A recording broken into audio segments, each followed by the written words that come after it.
তো hello guys, চলে এলাম নতুন একটা পার্সেল আনবক্সিং ভিডিও নিয়ে। তো আমার এক্ষুনি পার্সেলটা এসেছিলো। তো আমি একটু খুলছিলাম যে কি পার্সেল এসে আমি নিজেও জানি না, কারণ কি আমি দিনে এতগুলো পার্সেল অর্ডার দিই না, আমি কিছু নিজেরই মাথায় থাকে না যে আমি কী পার্সেল অর্ডার দিয়েছি, কোনটা আসছে। তো পার্সেলটা খুলে দেখি এর মধ্যে আর একটা পার্সেল আছে। তো এর মধ্যে আমার সাথে প্র্যাঙ্ক না হয়েছে আমি সেটাই শুধু ভাবছি। তো এটাকেও খোলা আরম্ভ করলাম। আমি না ফার্স্টটাকে খোলার জন্য পারছিলাম, আমি খুলতেই পারছিলাম যে কী করবো।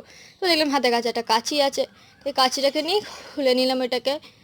তো খুলে নেওয়ার পর আমি দেখলাম ওর মধ্যে রয়েছে একটা আমার শ্যাম্পুর মানে হেয়ার ক্রিম, যেটা আমি ক্রিম ইউজ করি, যেটা হচ্ছে কার্টেনের অরেঞ্জ কালার যে ক্রিমটা, আমি সেটাই ইউজ করি। তো এটাতে আমি খুব খুশি হয়ে গেছিলাম, কারণ এটা শেষ হয়ে গেছিলো। আর এটা হচ্ছে শ্যাম্পু করার পর এটাকে লাগাতে হয়, আর এটা লাগানোর পর জ্বর ছাড়িয়ে নিতে হয়, এর জন্য।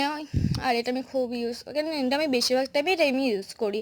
তো এটা যেহেতু শেষ হয়ে গেছে, আমার খুবই দরকার ছিল। একদিকে এটা আগের দিন ছিল, সেটা কালকে আসার কথা ছিল, তো এটা আজকে এসে, তো এই জন্য একদিকে ভালোই হলো। তো এটা খুলে নিচ্ছিলাম প্যাকেটটাকেও।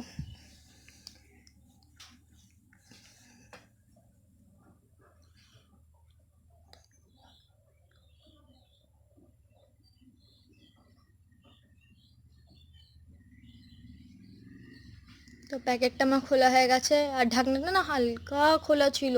তো আমি ভাবছিলাম যে ক্রিম আবার কেউ নিয়ে নেয়, তো ভিতরে দেখলাম না, প্যাকেট করাই আছে। তো এইভাবেই চললাম, টাটা।